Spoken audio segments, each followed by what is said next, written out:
तानाशाही की समाप्ति, तानाशाही की समाप्ति ये कर सकते हैं। यानी हमारा जो है ये लोकतंत्र का है। और सबसे इंपॉर्टेंट है जो हमारा संविधान में, हमारे लोकतंत्र में जो व्यवस्था किया गया है,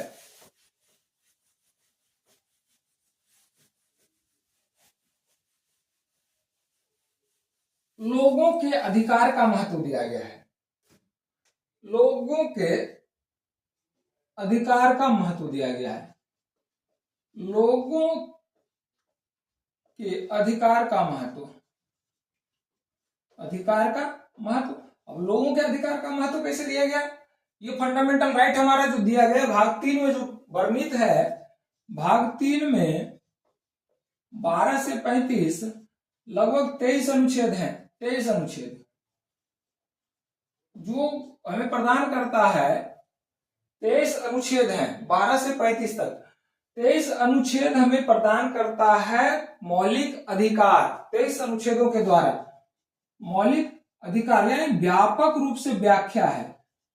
और इसके हनन होने पर, इस फंडामेंटल राइट्स को हनन होने पर हम डायरेक्ट रूप से न्यायपालिका में गुहार लगा सकते हैं, यानी डायरेक्ट रूप में हम न्यायपालिका में जा सकते हैं। मौलिक अधिकार का वर्णन है, यानी जो है लोगों का महत्व बढ़ गया, लोगों का जो वैल्यू है, लोगों के अधिकार का वैल्यू है वो ज्यादा हो गया।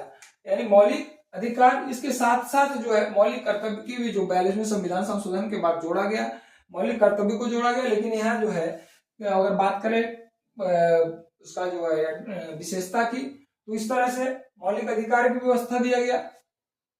ठीक है, राष्ट्रपति के लिए अलग, राष्ट्रपति के चुनाव के लिए अलग व्यवस्था है, लोकसभा के चुनाव के लिए अलग व्यवस्था है, राज्यसभा के चुनाव के लिए अलग व्यवस्था है। सेपरेशन ऑफ पावर में, सेपरेशन ऑफ पावर में आपका जो है सबसे निचले स्तर का जो व्यवस्था किया गया वो पंचायती राज व्यवस्था, पंचायती राज व्यवस्था को अपनाया गया। पंचायती राज व्यवस्था, सेपरेशन ऑफ पावर का जो सबसे अहम कड़ी है पंचायती राज व्यवस्था, जो सबसे निचले स्तर का होता है। शहरों में नगर निगम की व्यवस्था किया गया और गांवों में पंचायती राज व्यवस्था का प्रयोग किया गया, पंचायती राज व्यवस्था लागू किया गया। ये है हमारी व्यवस्था। और आलोचनात्मक रूप में अगर देखें तो इसमें भी बहुत सारी खामियां हैं, बहुत सारी जो